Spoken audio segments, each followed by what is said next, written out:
এখন শুনবেন সংবাদ শিরোনাম। শেখ হাসিনার ফাঁসির আদেশ ট্রাইব্যুনালের মাইল ফলক বললেন অ্যাটর্নি জেনারেল। পৃথিবীর যে কোনো আদালতে একই শাস্তি হবে মন্তব্য চিফ প্রসিকিউটরের। দেশে ফিরিয়ে সাজা কার্যকরের দাবি ভুক্তভোগীদের। চৌধুরী মামুনের লঘু দণ্ডে ক্ষোভ, রাজনৈতিক দলগুলোর ইতিবাচক প্রতিক্রিয়া। জুলাই গণহত্যার রায়কে ঐতিহাসিক বলছে সরকার। শেখ হাসিনাকে ফেরাতে নতুন করে কূটনৈতিক উদ্যোগ, দিল্লিকে চিঠি দেবে ঢাকা। ধানমন্ডি ৩২-এ বুলডোজার কর্মসূচি ঘিরে ব্যাপক উত্তেজনা, বিক্ষোভকারীদের সাথে সেনা পুলিশের ধাওয়া পাল্টা ধাওয়া। এবারের ভোট গতানুগতিক নয়, দেশ রক্ষার নির্বাচন, মন্তব্য প্রধান উপদেষ্টার। জেলা প্রশাসকদের শতভাগ নিরপেক্ষভাবে কাজের নির্দেশ। আসসালামু আলাইকুম। এতক্ষণ দেখছিলেন সংবাদ শিরোনাম, এখন দেখবেন বিস্তারিত। শেখ হাসিনা এখন ফাঁসির দণ্ডপ্রাপ্ত পলাতক আসামি। হেলিকপ্টার ও মারণাস্ত্র ব্যবহার করে হত্যা, চানখারপুলে ৬ জনকে গুলি করে হত্যা এবং আশুলিয়ায় ৬ জনকে পুড়িয়ে মারার ঘটনায় তাকে সর্বোচ্চ সাজা দেওয়ার আদেশ দিয়েছেন আন্তর্জাতিক অপরাধ ট্রাইব্যুনাল। দুপুরে টেলিভিশন সহ সামাজিক মাধ্যমে সরাসরি সম্প্রচার করা হয় আদালতের রায়।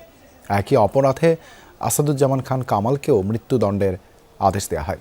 অপর আসামি রাজসাক্ষী চৌধুরী আবদুল্লাহ আল মামুনকে কারাদণ্ড দেওয়া হয়েছে ৫ বছরের। প্রতিক্রিয়ায় চিফ প্রসিকিউটর বলেছেন, রায়ের মাধ্যমে ইতিহাসের একটি অধ্যায়ের সমাপ্তি হয়েছে। ট্রাইব্যুনালের আদেশকে নতুন মাইল ফলক বলেছেন অ্যাটর্নি জেনারেল। বেলা 12:30টার দিকে ট্রাইব্যুনাল 1-এর চেয়ারম্যান বিচারপতি মোহাম্মদ গোলাম মুর্তজা মজুমদারের নেতৃত্বে এজলাসে প্রবেশ করেন 3 বিচারপতি। জনাকীর্ণ ট্রাইব্যুনালে তখন পিনপতন নীরবতা। The judgment comprises 453 pages. বিচার সংশ্লিষ্ট সবাইকে ধন্যবাদ জানিয়ে রায় পড়া শুরু করেন ট্রাইব্যুনালের চেয়ারম্যান। 453 পৃষ্ঠার রায়কে ভাগ করা হয় 6 ভাগে। Elements of crime against humanity, these are enunciated by the Rome Statute. রায়ে 5 অভিযোগের নানা তথ্য উপাত্ত, গণ অভ্যুত্থানের পর প্রকাশ হওয়া বিভিন্ন অডিও ভিডিও, জাতিসংঘের রিপোর্ট উল্লেখ করা হয়। About the telephonic conversations of accused Sheikh Hasina. আন্দোলন দমনে শেখ হাসিনার সাথে ঢাকা বিশ্ববিদ্যালয়ের সাবেক ভিসি মাকসুদ কামাল, ঢাকা দক্ষিণের তখনকার মেয়র ফজলে নূর তাপস আর হাসানুল হক ইনুর সাথে ফোনালাপের বিবরণ তুলে ধরা হয়। বিচারক বলেন, এসব ভিডিও ফুটেজ ও ফোনালাপের সত্যতা প্রমাণিত। We have decided to inflict her with only one sentence, that is sentence of death. দীর্ঘ অপেক্ষার অবসান, শেখ হাসিনার চূড়ান্ত সাজার রায় অন্তত কানে শুনতে পেরে বুক হালকা হয়েছে জুলাই শহীদদের পরিবার ও আহতদের। রায় ঘোষণার পর এজলাস আর ট্রাইব্যুনাল চত্বরে হয় আবেগঘন পরিবেশ তৈরি। তারা এই রায়ের বাস্তবায়ন চান অতি দ্রুত। শেখ হাসিনাকে দেশে ফিরিয়ে এনে ফাঁসি কার্যকরের দাবি জানিয়েছেন শহীদদের স্বজনরা।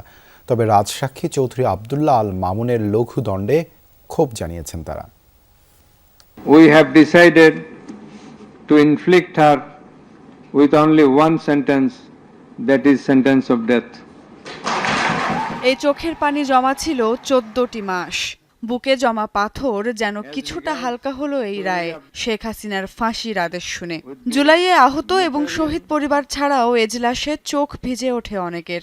শেখ হাসিনার রায় নিয়ে সন্তুষ্টি প্রকাশ করলেও আবদুল্লাহ আল মামুনের সাজা কমানোয় সংক্ষুব্ধ শহীদ পরিবারগুলো। খুনি শেখ হাসিনা এবং সাবেক খুনি স্বরাষ্ট্রমন্ত্রীর যেই রায়টি এসেছে সেটির সাথে আমরা একমত পোষণ করছি। মানবতা বিরোধী অপরাধের দায়ে সাবেক প্রধানমন্ত্রী শেখ হাসিনা এবং সাবেক স্বরাষ্ট্রমন্ত্রী আসাদুজ্জামান খান কামালের মৃত্যুদণ্ড জবাবদিহিতার উজ্জ্বল দৃষ্টান্ত স্থাপন করেছে, বিবৃতিতে জানিয়েছেন ডক্টর মোহাম্মদ ইউনূস। সোমবার রাতে দেয়া বিবৃতিতে তিনি আরও বলেন, এই রায়ের ফলে আন্তর্জাতিকভাবে বাংলাদেশের অবস্থান দৃঢ় হয়েছে। প্রমাণ হয়েছে কেউই আইনের ঊর্ধ্বে নয়। রায়ের ফলে জুলাই ও আগস্টে গণ আন্দোলনে ক্ষতিগ্রস্ত হাজারো মানুষ তাদের বিচার পেয়েছে। জনগণের আস্থার একটি ধাপ পূরণ হয়েছে বলে মনে করেন তিনি। এছাড়াও বাংলাদেশ আগামী চ্যালেঞ্জগুলো সাহসের সাথে মোকাবেলা করা হবে বলে জানানো হয় বিবৃতিতে। মৃত্যুদণ্ডপ্রাপ্ত সাবেক প্রধানমন্ত্রী শেখ হাসিনা ও সাবেক স্বরাষ্ট্রমন্ত্রী আসাদুজ্জামান খানকে ফেরাতে ভারত সরকারকে আবারও আনুষ্ঠানিক চিঠি পাঠাচ্ছে বাংলাদেশ। 2-1 দিনের মধ্যেই চিঠি দেওয়া হবে জানিয়েছেন পররাষ্ট্র উপদেষ্টা। অন্যদিকে আইন উপদেষ্টা জানিয়েছেন, এই দফায় ভারত তাকে ফেরত না পাঠালে তা হবে বাংলাদেশের মানুষের সাথে শত্রুতা ও নিন্দনীয় কাজ। অন্যদিকে স্বরাষ্ট্র উপদেষ্টা জানান, রায় ঘোষণা হলেও এ নিয়ে কোনো আতঙ্ক নেই দেশে। গণ অভ্যুত্থানের মুখে 2024 সালের 5 আগস্ট ভারতে পালিয়ে যান ক্ষমতাচ্যুত প্রধানমন্ত্রী শেখ হাসিনা। সাবেক স্বরাষ্ট্রমন্ত্রী আসাদুজ্জামান খান সহ আওয়ামী লীগ সরকারের বেশ কয়েকজন মন্ত্রী এমপিও পালিয়ে অবস্থান নেন দেশটিতে। তাদের ফেরানোর জন্য ভারত সরকারকে চিঠি দেয়া সহ কূটনৈতিক তৎপরতা অব্যাহত রাখে অন্তর্বর্তী সরকার, কিন্তু নানা চেষ্টার পরও দেশটি ফেরত পাঠায়নি শেখ হাসিনা ও তার সহযোগীদের। To inflict her with only one sentence, that is sentence of death.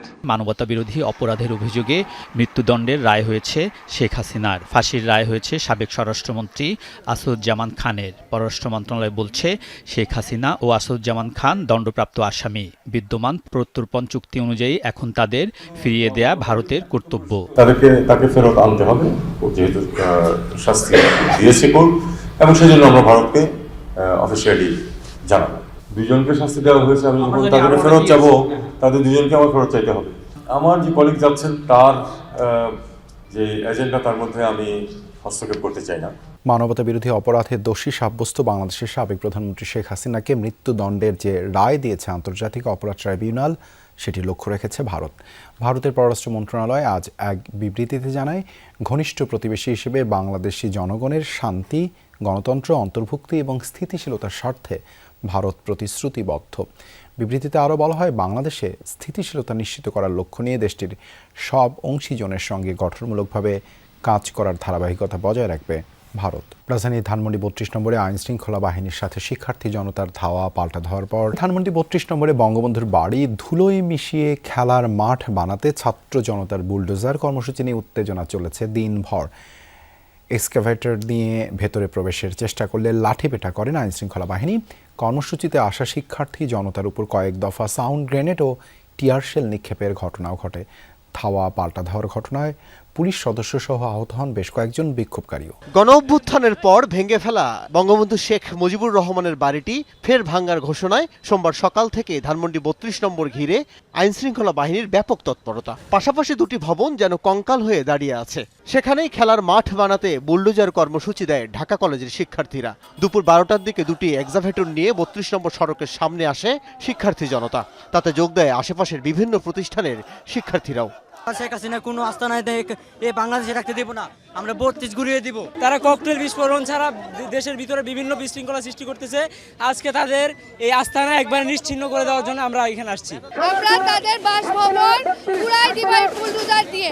তাদের বাধা দেয় আইনশৃঙ্খলা বাহিনী। পুলিশের এপিসি দিয়ে সড়কের প্রবেশমুখ আটকে দেওয়া হয় 3 স্তরের বেষ্টনী। ঘণ্টাখানেকের চেষ্টায় তা ভেঙে ভেতরে প্রবেশ করে বিক্ষুব্ধরা। আগামী জাতীয় সংসদ নির্বাচন ও গণভোটে শতভাগ সততা, নিরপেক্ষতা ও নিষ্ঠার সাথে দায়িত্ব পালনে জেলা প্রশাসকদের নির্দেশ দিয়েছেন প্রধান উপদেষ্টা ডক্টর মোহাম্মদ ইউনূস। বলেন, এবারের নির্বাচন গতানুগতিক কোনো নির্বাচন নয়, বরং এটি দেশ রক্ষার নির্বাচন। সকালে 64 জেলার প্রশাসকদের সঙ্গে বৈঠক এসব কথা বলেন প্রধান উপদেষ্টা। ডক্টর ইউনূস বলেন, আগামী নির্বাচন শুধু 5 বছরের সরকার গঠনের জন্য নয়, গণভোট যুক্ত হওয়ায় এটি অনেক বেশি তাৎপর্যপূর্ণ। আজকে এই সুযোগটা দেওয়ার জন্য প্রথমে ক্যাবিনেট সচিব, প্রধান উপদেষ্টার কার্যালয়ে সদ্য প্রদানকৃত 50 জেলা প্রশাসক সহ 64 জেলার প্রশাসকদের বৈঠক। অনুষ্ঠানের প্রধান অতিথি প্রধান উপদেষ্টা ডক্টর মোহাম্মদ ইউনূস। যেহেতু এটা ভিন্ন ধর্মী একটা নির্বাচন, সেজন্য একটা বিশেষ